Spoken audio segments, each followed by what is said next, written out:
Découvre qu'il s'agit de Sylvie. À 32 ans, Sylvie est mariée à Daniel. Tous les deux sont atteints de retards mentaux, mais ils forment un couple heureux et vivent paisiblement dans une petite maison en Alsace. Seulement, des cousins éloignés de Daniel vont semer la terreur au sein du couple. Ce clan familial à la cruauté sans limite va kidnapper Sylvie et Daniel et va leur faire vivre un véritable calvaire pendant 4 ans. Et dans le journal des faits divers de Félicité Kindoki, nous vous parlerons de ces deux lycéens de 16 ans qui sont suspectés d'avoir violé une collégienne à Saint-Sébastien-sur-Loire, près de Nantes. La jeune fille âgée de 16 ans également aurait été contrainte de se laisser faire sous peine de voir des images compromettantes divulguées.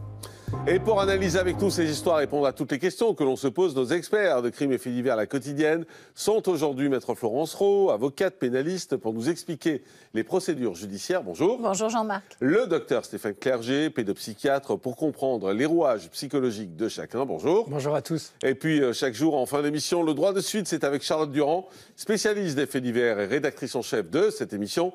Bonjour. Charlotte. Et pour commencer cette quotidienne, donc, la mort tragique du petit Yanis. En 2007, Yanis est âgé d'à peine 5 ans et il vit à Aire-sur-la-Lys, dans le Pas-de-Calais, avec sa maman Élodie. À 23 ans, elle est séparée du père biologique de son fils depuis sa naissance. Et entre-temps, un homme prénommé Mathieu, dont elle était proche, est devenu le père adoptif de Yanis. Mais depuis quelque temps, Élodie a un nouveau compagnon. Il s'appelle Jérôme, il a 31 ans. Et si le petit Yanis ne côtoie que très peu son père biologique, il est très proche de son père adoptif. Des relations qui auraient le don de rendre Jérôme très jaloux. Un week-end de février, Jérôme propose donc à Élodie et Yanis de partir passer quelques jours dans son cabanon en forêt. Le petit garçon pense alors qu'il va passer un agréable week-end en famille. Mais dans la nuit du 5 au 6 février, Yanis va faire pipi au lit. Son beau-père, excédé, aurait alors jugé nécessaire de le punir. Furieux, Jérôme aurait décidé de faire courir le petit garçon à moitié nu sur près de 3 km en pleine nuit. Lui le suit à vélo. Épuisé, frigorifié, Yanis s'effondre. Paniqué, Jérôme appelle alors les secours. Mais à leur arrivée sur place, il est malheureusement trop tard. Yanis est déjà mort. Et en examinant son corps, les secours remarquent rapidement des griffures et des traces de coups. L'enfant aurait en fait été maltraité depuis plusieurs mois. Nous sommes à Aire-sur-la-Lys, une commune française située dans le Pas-de-Calais. En février 2017, c'est ici que le petit Yanis, 5 ans, part en week-end avec sa mère, Élodie, 23 ans, et son beau-père, Jérôme, 31 ans. Pour profiter pleinement de la nature, la famille recomposée passe quelques jours dans un cabanon, sans eau ni électricité, appartenant au jeune homme. Mais ce séjour champêtre ne va pas tarder à virer au cauchemar. Dans la nuit du 5 au 6 février 2017, Jérôme appelle les pompiers. Il leur explique que Yanis est tombé et qu'il est inconscient. Une équipe est immédiatement dépêchée sur place, mais à l'arrivée des pompiers, il est déjà trop tard. Les secours trouvent le petit corps de Yanis, inerte, allongé sur le sol. L'enfant est en chaussettes et en sous-vêtements mouillés. Il a le corps complètement gelé. Comble de l'horreur, Yanis est recouvert de griffures et de marques de coups. Il a également une plaie à la tête. Dans la foulée, les forces de l'ordre sont alertées et se rendent sur place. Le couple est immédiatement interrogé concernant la mort du petit Yanis et les déclarations sont glaçantes. Jérôme et Élodie expliquent que le petit garçon aurait en fait fait pipi au lit cette nuit-là. Et son beau-père lui aurait ordonné de se remettre les idées en place en allant courir dehors, à moitié nu, tandis que lui le suivait à vélo. Dans cette famille, il s'agirait en fait d'une punition courante. Et le petit garçon s'exécute malgré les températures hivernales qui règnent dehors.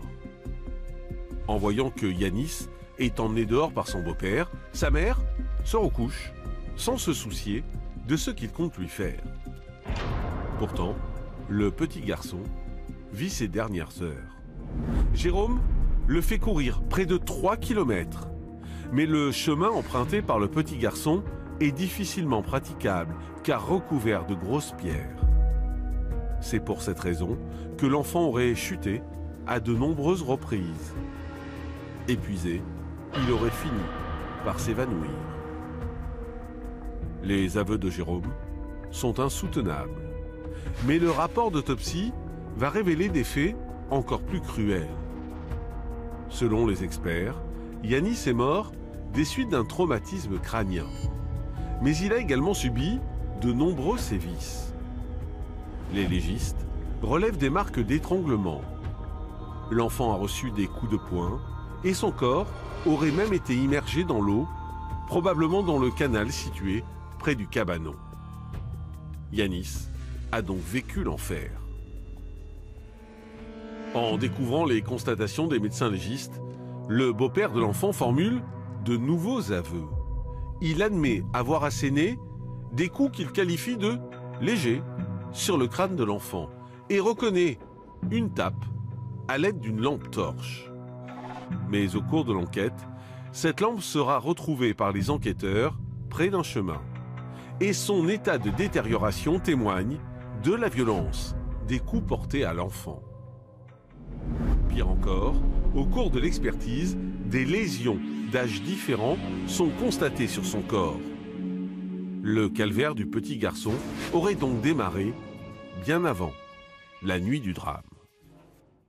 Retour en direct sur le plateau de la quotidienne de Crimes et Faits divers. Maître Yves Crespin, bonjour. Bonjour. Merci d'être en direct avec nous. Vous êtes avocat de l'Enfant Bleu qui était partie civile dans ce dossier pour défendre le petit Yanis.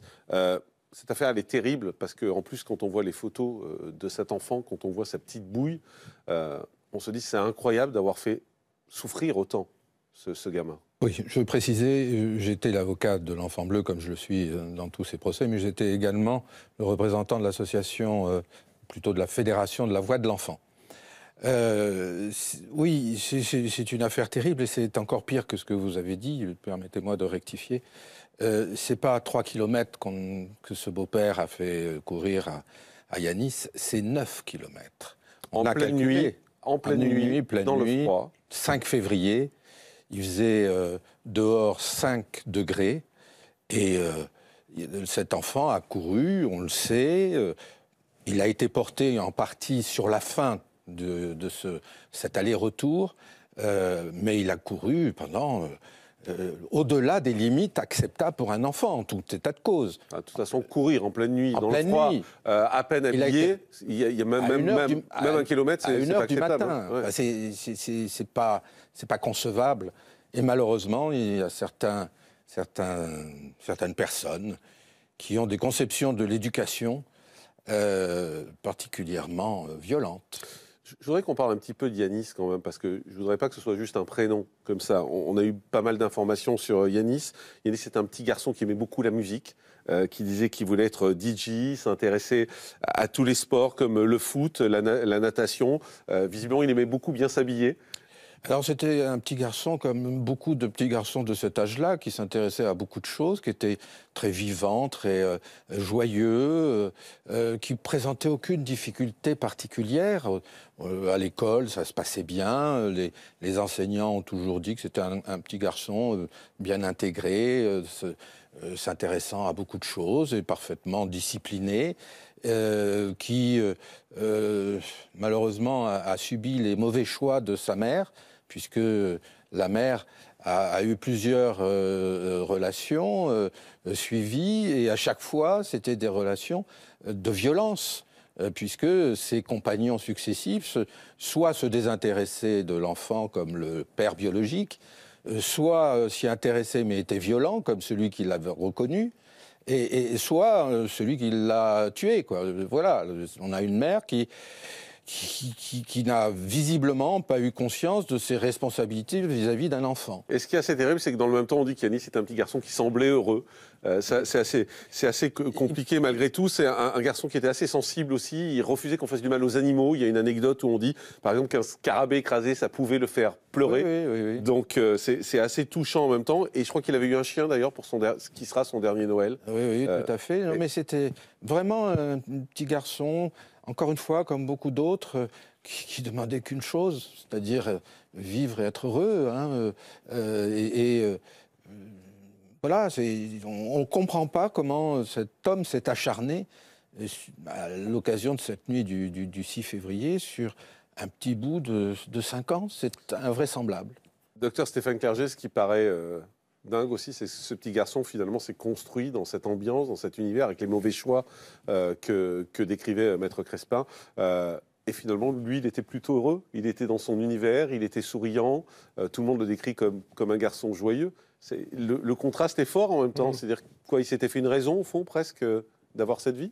C'est la force des enfants de pouvoir supporter le réel grâce à leur imaginaire. C'est pour ça, d'ailleurs, que les enfants sont tant dans l'imaginaire et aiment les belles histoires, croient au Père Noël, parce que cet imaginaire les protège de la réalité. Après, vers 7 ans, ça commence à se dissiper et il a probablement, grâce à son imaginaire, pu ne pas voir ou intégrer à sa manière les violences qui existaient autour de lui et puis vivait sans doute au jour le jour. À la fois, vous avez parlé des larmes parce qu'un scarabée est écrasé. C'est quand même le signe que je me demande si ce n'était pas des larmes par procuration, s'il ne pleurait pas sur lui d'une certaine manière en pleurant sur le scarabée. Une forme de projection, en fait. Oui, tout à fait. Inconsciemment. Oui. Alors, quand on dit toutes les qualités de cet enfant, on pourrait dire, après tout, pourquoi en parler? De toute façon, on ne doit pas maltraiter un enfant. Mais c'est vrai qu'il n'y a même pas ce minimum d'explication. C'est-à-dire que c'est vrai qu'il y a des enfants très difficiles, très agités, et on peut dire, oui, le parent craque, mais là, c'est effectivement même pas le cas. C'est-à-dire qu'un enfant qui s'adaptait et qui faisait vraiment tout pour être aimé, en pensant peut-être que c'était un peu à cause de lui, si les gens étaient un peu violents autour de lui, et qui faisait son maximum pour être aimé de son père et de son beau-père. Qu'est-ce qui va se passer, maître, cette nuit-là, exactement? Alors, parce que vous étiez au procès la semaine dernière.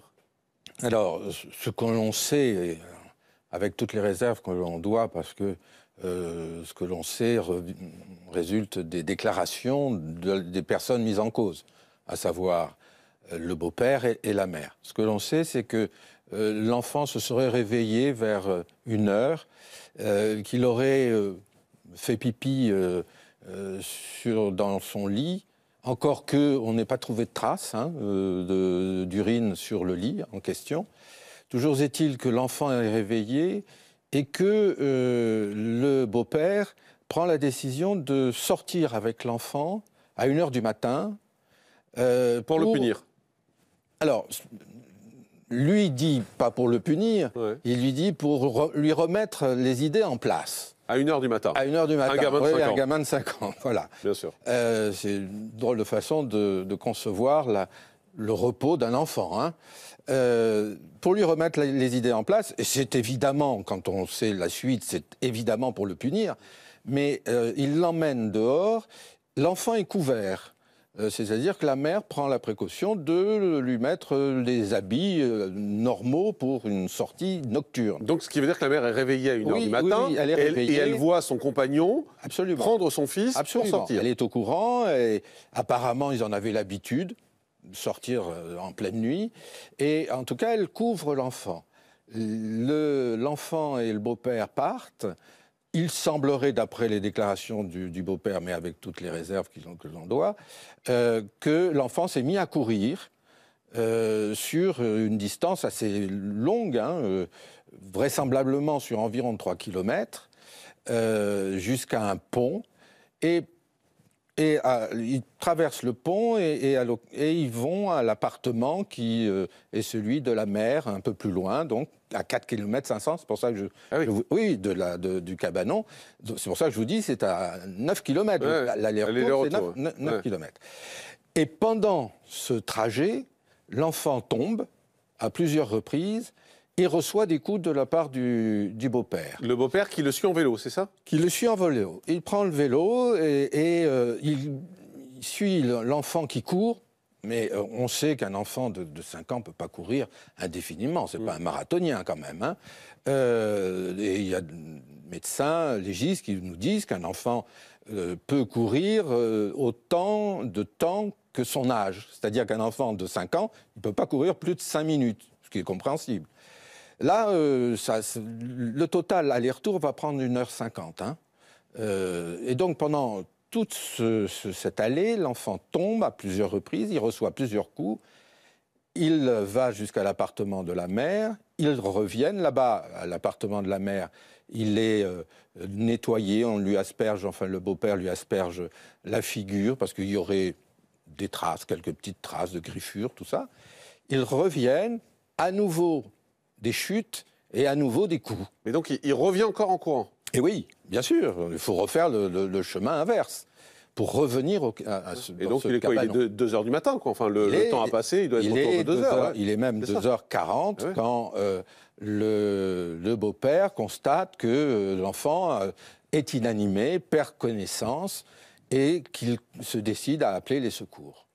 Donc les secours arrivent à 2h45 et là, on constate que l'enfant est dans un coma profond. Toutes les tentatives de réanimation échouent et le décès est déclaré à 4h40. Voilà. Que dit le beau-père? On sait ce que dit le beau-père? Alors, il dit qu'il a donné des petites tapes sur la tête, que c'était des toc-toc. Hein, voilà. Ouais. Tapes sur la tête, qu'il a donné effectivement un coup avec la lampe qui a explosé. Hein, cette lampe, donc ça montre un peu la force du coup quand même pour que la lampe explose. Mais lui il dit non, c'est un petit coup. Bon, sauf que ce petit coup, il a provoqué un hématome sous-dural. C'est la cause du décès. Hein. Un saignement entre le cerveau et l'os, et donc ça écrase le cerveau. Exactement. Et c'est ce qui va provoquer le décès, ajouté à évidemment une hypothermie profonde, puisque le corps est retrouvé par les premiers intervenants avec une température de 26 degrés, vous imaginez, et que on pense, on n'en a pas la certitude, encore que les examens anatomopathologiques le démontrent, on pense que le beau-père a immergé l'enfant dans le canal. En pleine nuit. En pleine nuit. En plein mois de février. Oui, mais bien sûr, puisqu'on retrouve sur le corps de l'enfant, sur les vêtements de l'enfant, ce qu'on appelle les diatomées, c'est-à-dire des cellules qui proviennent de l'eau d'un lac ou d'une rivière.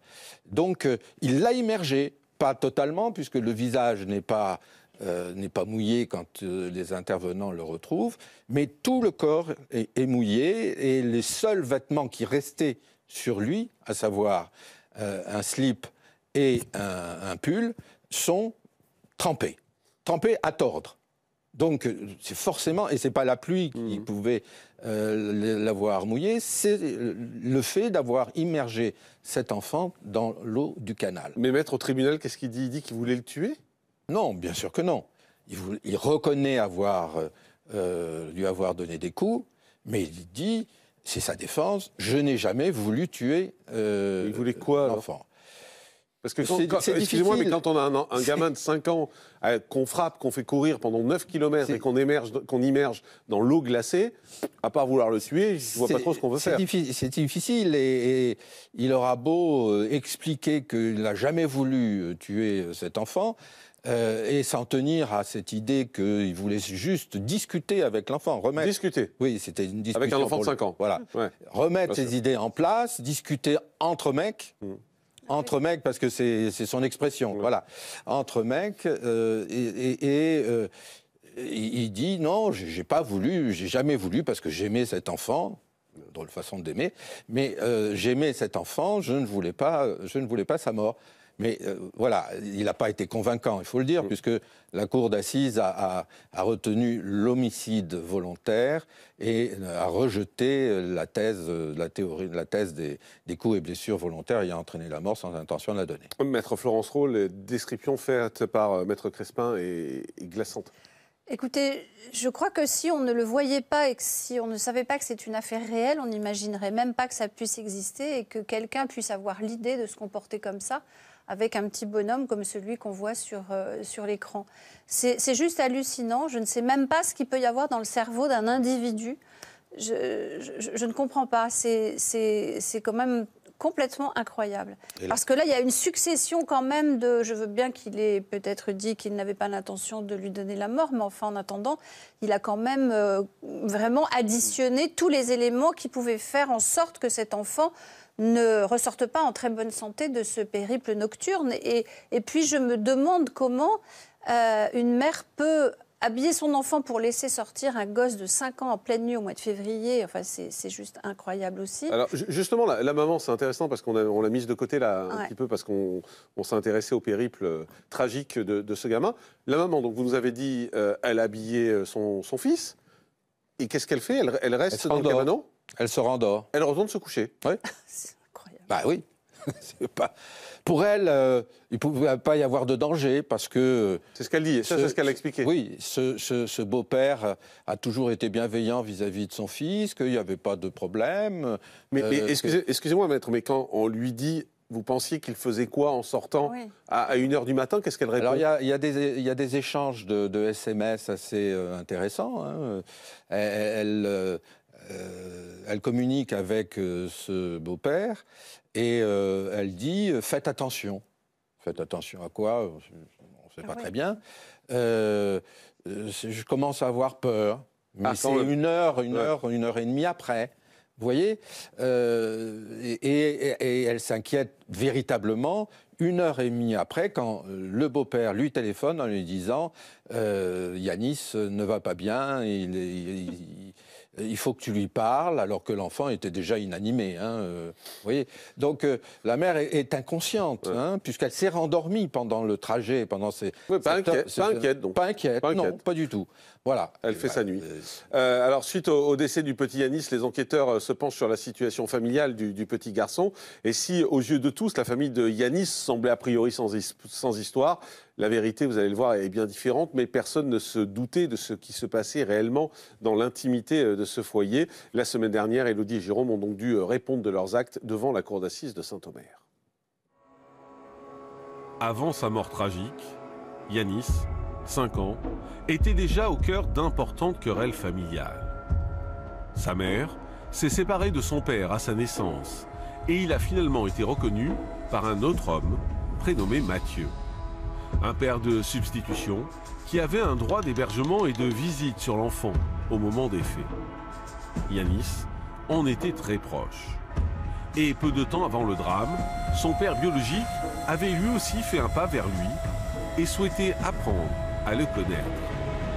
Il se battait pour que sa paternité soit établie. Troisième homme dans ce dossier, Jérôme, désormais en couple avec la mère de Yanis. Et il semblait jaloux de ces rapprochements. Mais même si le petit garçon était bien entouré, personne ne semblait réaliser l'enfer que vivait Yanis. Et les voisins n'ont jamais remarqué quoi que ce soit d'anormal. Moi, je suis tombé des nues. C'est pas des gens qui ont l'air... c'est pas des gens qui ont l'air méchants, rien du tout. Puis rien entendre, je dis franchement, ça... Puis savoir que ce petit était là dehors. Le 1er avril 2017, une marche blanche a été organisée en hommage au petit garçon. Un rassemblement très éprouvant pour Mathieu. Il fallait commencer à faire mon deuil. C'est un enfant, c'est pas le cycle de la vie. Le cycle de la vie, c'est lui qui aurait dû m'enterrer. C'est pas moi qui aurais dû enterrer mon fils. Donc voilà, la seule chose que je peux dire, c'est que c'était un ange. Et là maintenant, c'est un ange parmi les anges. Le lundi 16 septembre, le procès de Jérôme, le beau-père de Yanis, s'est ouvert devant la cour d'assises du Pas-de-Calais. Il n'est pas dans le déni, ça fait 3 ans qu'il attend, il sait qu'il porte la responsabilité de cet enfant, avec qui il est parti et qui est revenu décédé. Ce qu'il veut faire comprendre à la cour, et ce qu'on va essayer de faire comprendre à la cour, c'est qu'il n'a pas eu l'intention de le tuer. Et ça, il y tient. De son côté, Élodie, la mère de l'enfant, était jugée pour négligence et abstention volontaire d'empêcher un crime. Elle ne comprend pas comment M. Marx a pu en arriver à une telle extrémité. Mais et elle ne comprend pas non plus pourquoi cette disproportion entre une énurésie et la mort de son enfant. Plusieurs associations de protection de l'enfance se sont constituées partie civile et le verdict a été prononcé la semaine dernière. Après 5 jours de procès, le beau-père de Yanis a été condamné à 25 ans de réclusion criminelle pour meurtre sur mineur de moins de 15 ans et violences régulières. Sa mère, elle, a écopé de 4 ans de prison, dont 2 avec sursis, pour non-empêchement de crime. Voilà, je vous précise également qu'on a appris hier que Jérôme avait finalement décidé de faire appel du verdict de la cour d'assises de Saint-Omer. Il reste donc présumé innocent dans l'attente de son second procès. Maître Yves Crespin, comment ça se passait dans cette famille? Ça a été abordé bien évidemment puisque vous étiez au tribunal. C'était quoi l'ambiance, la situation dans cette famille? Alors, la situation dans cette famille au sens élargi, hein, on va dire, parce que ça dépend des parcours, des parcours amoureux de la mère. Hein. On a bien compris. Effectivement, comme vous l'avez dit dans le reportage, le père biologique n'a pas reconnu l'enfant et a quitté la mère au moment de la naissance ou peu avant. Ensuite, elle a eu une autre relation avec un autre homme qui, lui, a reconnu l'enfant alors qu'il n'avait pas de lien de sang. Et qui, semble-t-il, s'est bien occupé de l'enfant, mais qui C'est celui qu'on a entendu dans le reportage en disant c'est un ange au milieu des anges. Voilà, mais qui a eu un parcours un peu difficile dans sa vie, pas besoin d'y revenir. Par contre, il s'est assez bien occupé de l'enfant, et on peut concevoir qu'il ait eu un choc émotionnel en apprenant la mort du petit Yanis. Et puis, il y a eu le troisième compagnon de sa mère, celui qui a porté les coups mortels. Et celui-là a, semble-t-il, voulu prendre la place d'un père de substitution. Il a été très présent auprès de l'enfant. Et il a été trop présent, à mon sens, évidemment, puisqu'il en est allé jusqu'à avoir des pratiques éducatives particulièrement violentes. C'est-à-dire, il a été reconnu qu'il le frappait précédemment? Oui, alors ça n'a jamais été pu être établi qu'on ait vu qu'il ait frappé l'enfant. Par contre, les examens médicaux qui ont été pratiqués, les autopsies et les examens anatomopathologiques ont montré que cet enfant portait des traces de coups anciens, plus anciens que le soir du meurtre. Hein. Mais il dit quoi quand on l'interroge? Il dit quoi de Yanis? Il dit qu'il l'aimait quand même? Il dit qu'il l'aimait sincèrement. C'était sa façon d'éduquer, en fait. Il pleure beaucoup. Bon, les pleurs des accusés, ça peut souvent des pleurs sur eux-mêmes, mais il pleure beaucoup à l'évocation de cet enfant. Il dit qu'il l'aimait véritablement et qu'il il souhaitait s'impliquer il allait le chercher à l'école, il avait des contacts. Sauf que le problème, c'est qu'il refusait les contacts avec tous les autres membres de la famille. Hein, il rejetait tout, il était un peu en marge quand même. C'est un homme qui refusait beaucoup de règles. Hein. Il refusait, par exemple... Pourtant, il voulait en imposer beaucoup à Yanis. Et il en imposait énormément. C'est ça qui est assez étonnant. Oui, mais vous savez, il avait 4 chiens, cet homme. Il n'avait pas beaucoup de moyens, mais pour autant, il élevait 4 chiens. Et ces chiens, il les élevait tellement bien qu'il n'avait pas besoin de laisse.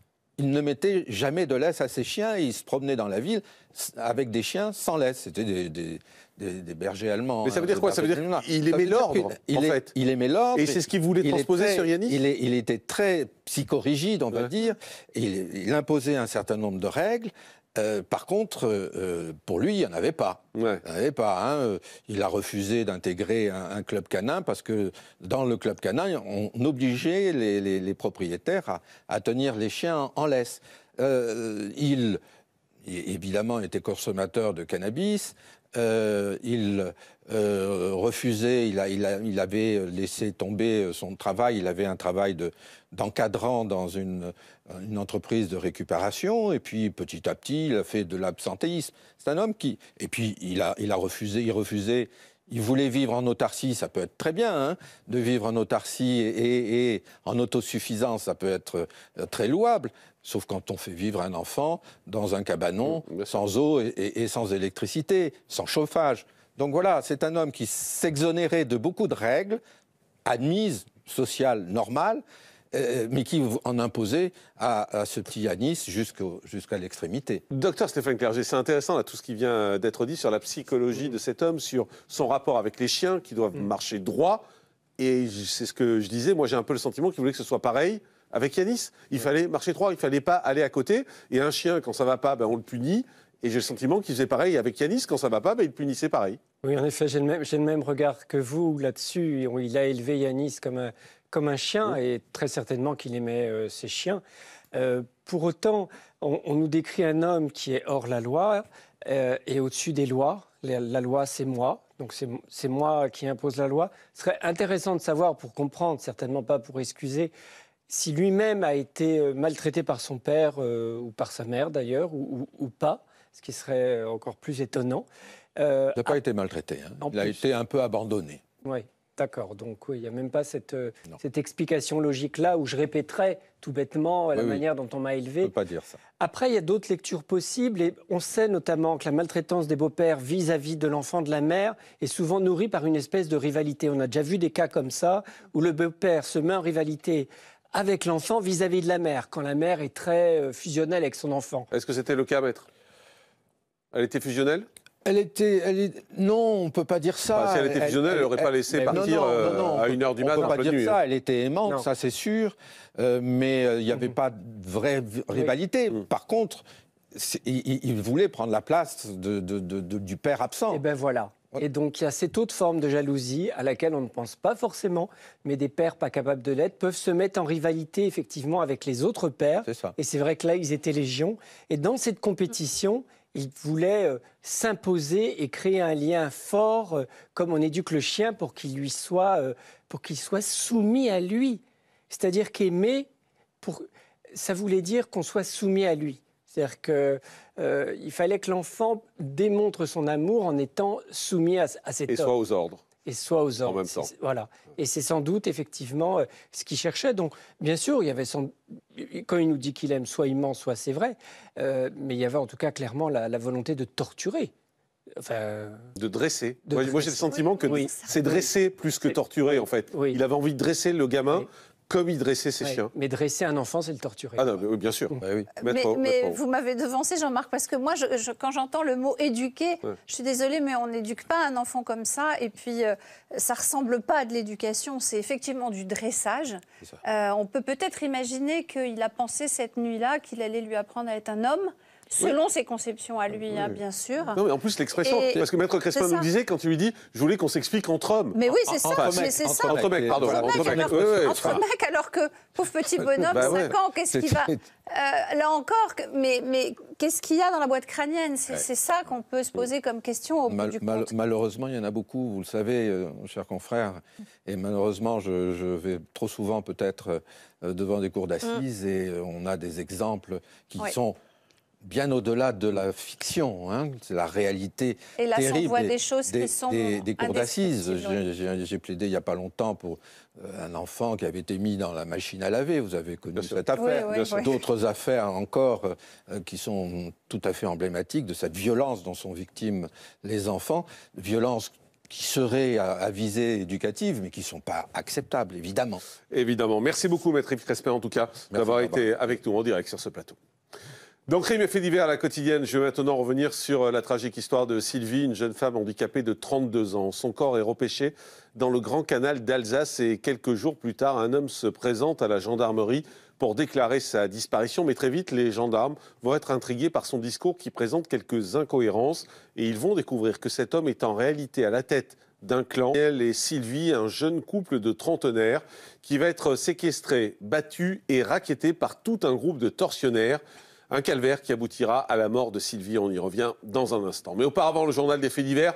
Et on commence en Loire-Atlantique où 2 mineurs viennent d'être interpellés pour le viol d'une collégienne, Félicité Kindoki. Les faits ont été commis la semaine dernière à Saint-Sébastien-sur-Loire, près de Nantes. À la sortie du collège, la jeune adolescente âgée de 13 ans avait rendez-vous sur un parking pour retrouver 2 jeunes garçons rencontrés quelques jours plus tôt sur les réseaux sociaux. Et ce soir-là, justement, sur le parking, des jeux sexuels entre les 3 adolescents seraient allés trop loin. La jeune fille se serait faite violer par 2 mineurs. Pendant l'acte de viol, les agresseurs immortalisent la scène en filmant avec leur téléphone portable. La victime aurait confié aux enquêteurs avoir été contrainte de se laisser faire sous peine de voir des images compromettantes divulguées sur les réseaux sociaux. Et après l'agression, la collégienne avait toutefois réussi à en parler à ses parents. Ensemble, ils ont déposé plainte le soir même. Le collège a également été mis en garde.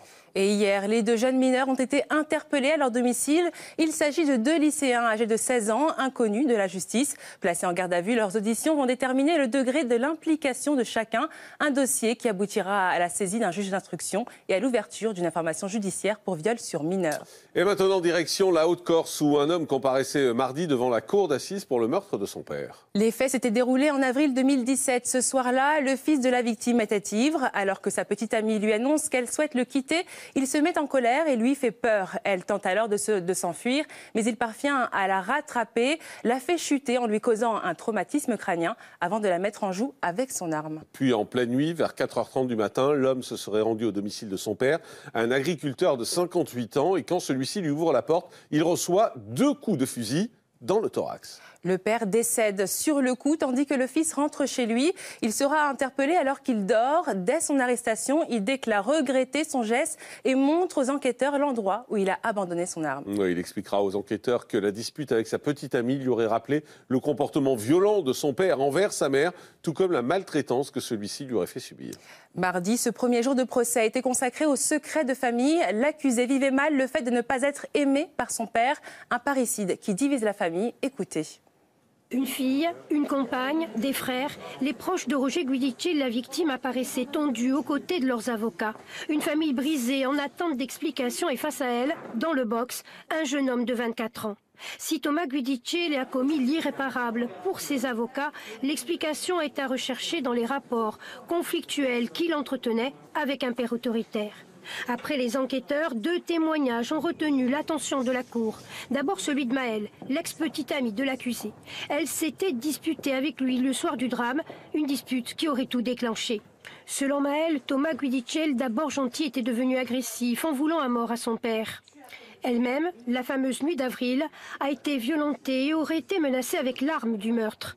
Un témoignage à charge. Un seul viendra le contrebalancer, celui de cette femme, la mère de l'accusé. Pour elle, son fils a craqué, poussé à bout par un père qui le rabaissait, le frappait. On poursuit ce journal des faits divers à Strasbourg où un chauffeur de bus a été la cible d'un tir. Félicité.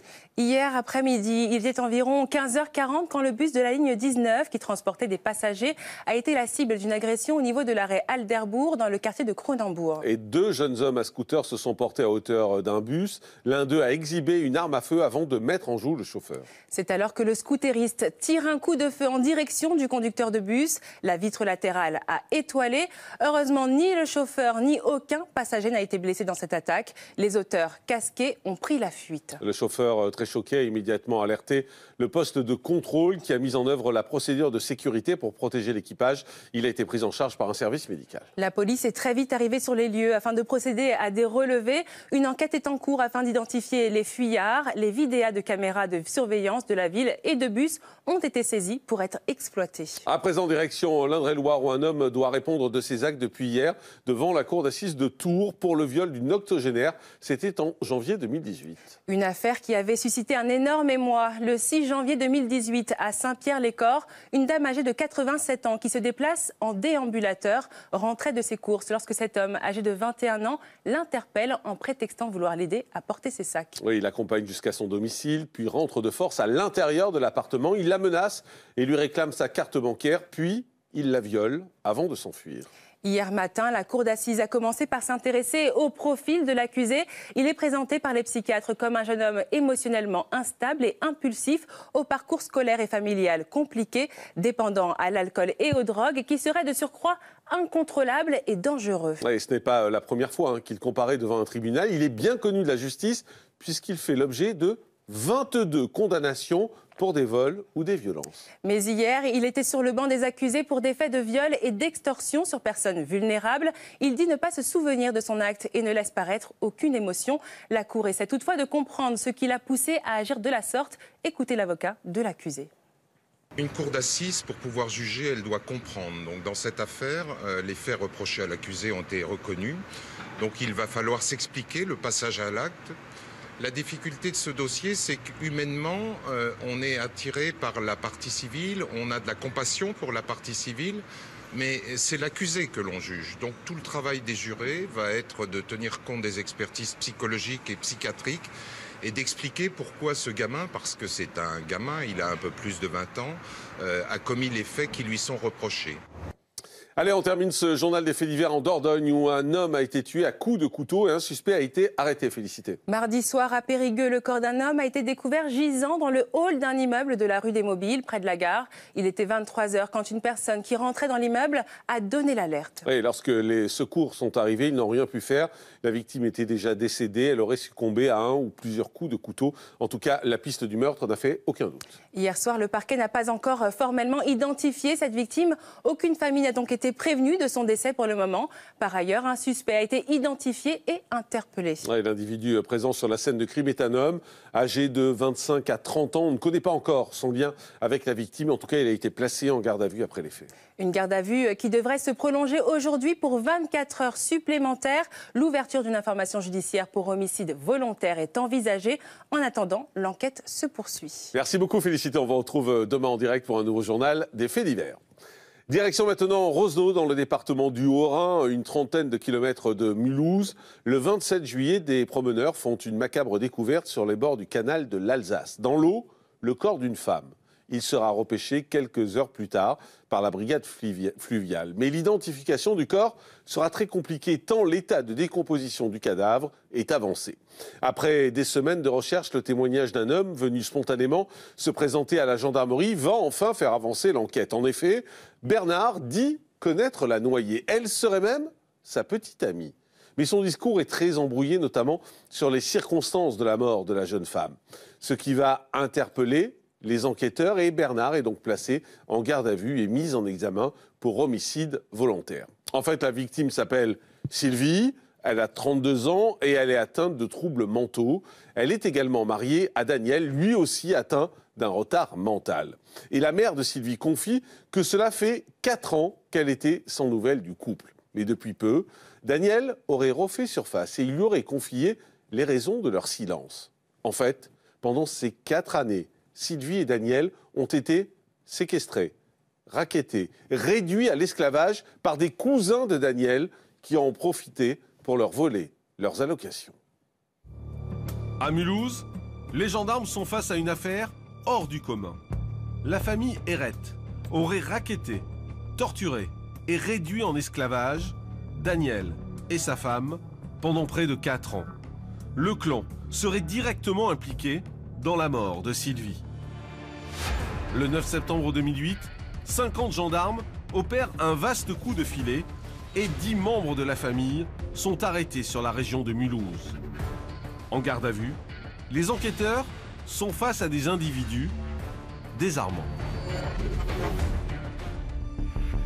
Le clan Errette vit en marge de la société. On n'y applique pas forcément, ou bien à leur manière, les codes sociaux. Ils ont leurs propres codes sociaux, je crois. Et à la tête de cette famille de marginaux, Gérard Errette est bien le patriarche, tout-puissant. Déjà, faut voir physiquement ce personnage. Un homme super grand, hyper costaud, enfin, genre une masse, quoi. Et les gendarmes découvrent que dans cette famille, Gérard est secondé par son fils, Edmond, âgé de 21 ans. Un garçon violent et déjà connu par les services de police. Ensemble, pour asseoir les revenus de la famille, ils exploitent et rackettent des personnes handicapées. Ils ont été mis en cause dans plusieurs affaires dans les années 90 et en écoutant les différents témoignages, on s'aperçoit que déjà à l'époque, Gérard avait un fort attrait pour les personnes handicapées. C'est-à-dire qu'il n'avait pas un attrait généreux dans le sens où c'était des personnes dont il avait envie de s'occuper, mais derrière la personne handicapée, il voyait surtout la pension. Et la pension qu'il pourrait prendre à cette personne pour l'utiliser pour ses propres besoins et les besoins de sa famille. Pour les enquêteurs, désormais, tout fait sens. Daniel et Sylvie étaient donc une manne d'argent importante pour les Errette. Et ils n'étaient pas les seuls. Bernard Boulanger, qui faisait office de suspect numéro 1 dans le meurtre de Sylvie, n'était en fait que le jouet de Gérard Herrette. Un homme handicapé, racketté depuis de nombreuses années, qui était devenu son homme de main. Le travail d'asservissement de Gérard Herrette a été efficace, il a été sur la durée. Et je pense qu'il a réussi à briser Bernard Boulanger, puisque il ne faut pas oublier que les gens qui ont eu à pâtir de Gérard Herrette sont des gens simples, avec de grandes difficultés, donc qui n'ont pas la force morale de tout un chacun pour se défendre contre ce genre d'agression. Bernard, de nouveau entendu par les gendarmes, commence alors à se confier. Lorsque Daniel Eckert prend la fuite, le clan panique et craint d'être dénoncé à la police. C'est pourquoi il se serait débarrassé de Sylvie, d'autant plus qu'elle ne touchait plus sa pension d'invalidité. Daniel et Sylvie leur servaient énormément.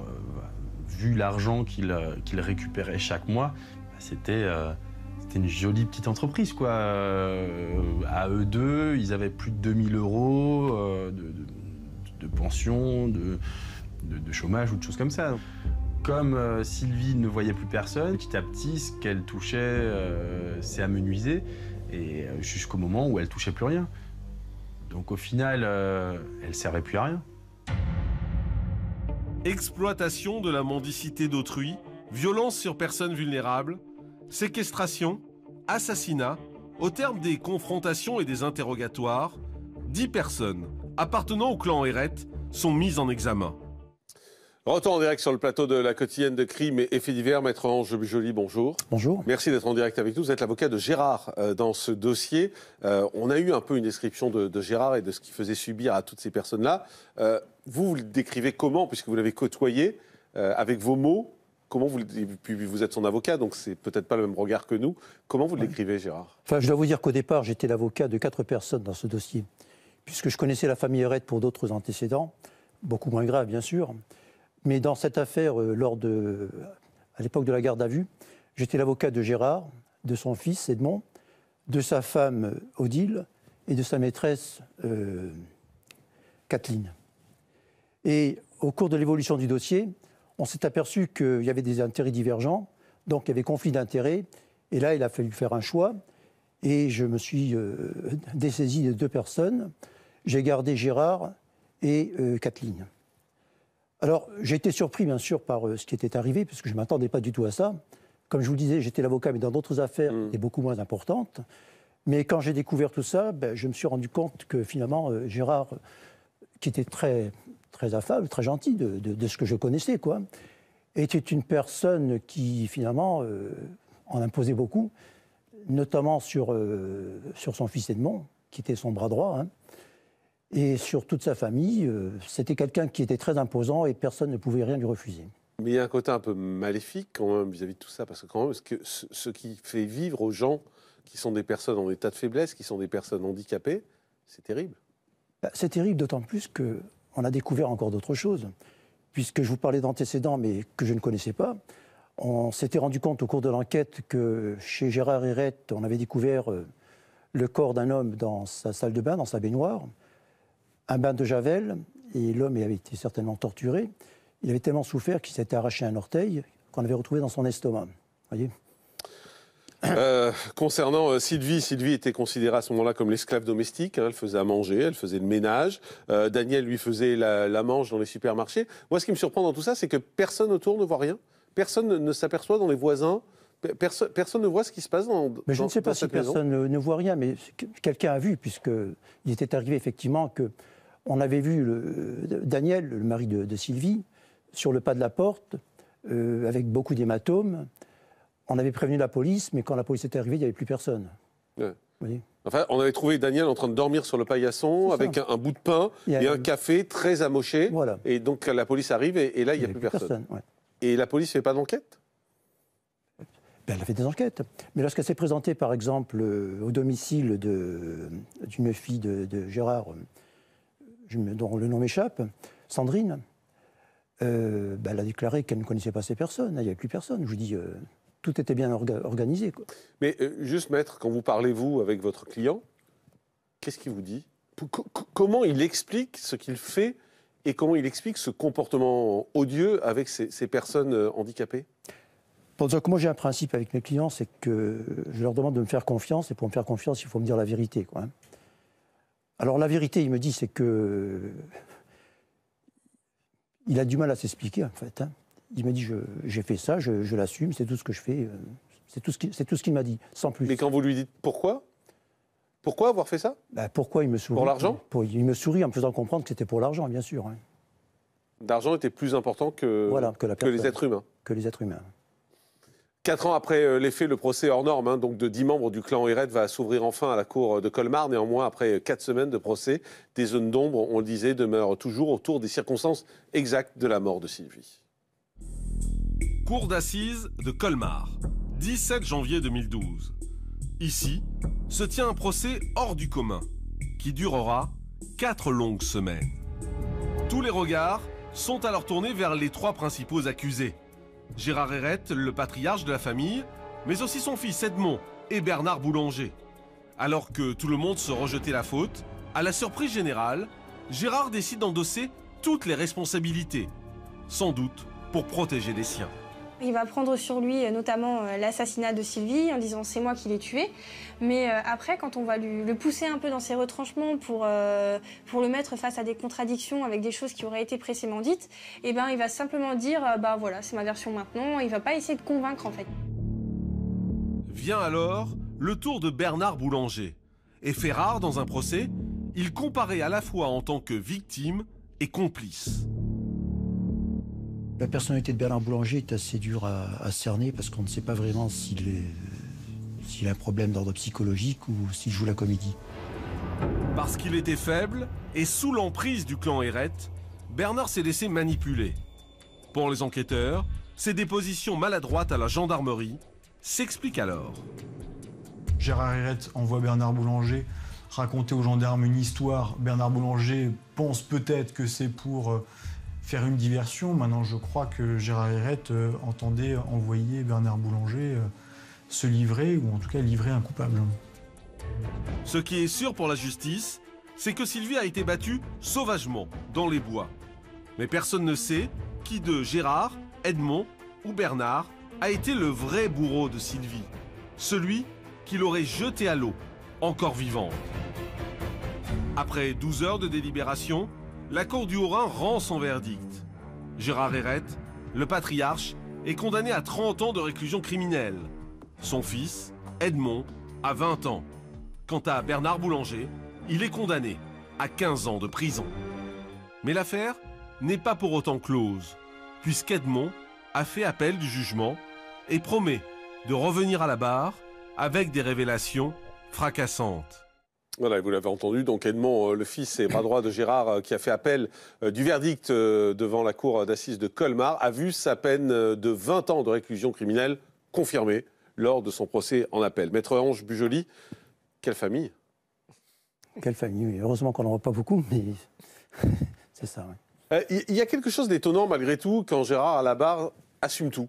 En fait, il n'a pas envie que les autres soient incriminés. En fait, j'ai presque l'impression qu'il y a une forme de patriarche, de parrain vis-à-vis de tout ça en disant voilà, c'est moi le responsable. C'est-à-dire que l'instruction a été très, très dure, puisque au départ, il était prévu entre eux qu'on garde la même ligne de défense. Et après, il a commencé à avoir quelques divergences. Et c'est à partir de là que, je vous dis, ça même, une fois, ça a même été très très dur dans le cabinet du juge d'instruction, quoi. Ça veut dire quoi? Ils en sont venus aux mains? Ils en sont venus aux mains, oui. Dans le cabinet du juge d'instruction? Oui. Enfin, on les a arrêtés, bien sûr. Oui, bien sûr, j'imagine, mais oui. d'accord. Mais Gérard se tapait la tête sur le bureau, Edmond contre l'armoire. Ah oui. Ouais. Et, bon, et à la fin, effectivement, donc, arrivé à la cour d'assises, le jour même, à la cour d'assises, Gérard me dit, écoutez, maître, je prends tout sur moi. J'ai dit, vous assumez pleinement? Il m'a dit, je prends tout sur moi. Il fait, c'est même pas la peine de discuter, on fait comme ça. Docteur Stéphane Clerget, étrange psychologie de ce personnage, je crois. Hein.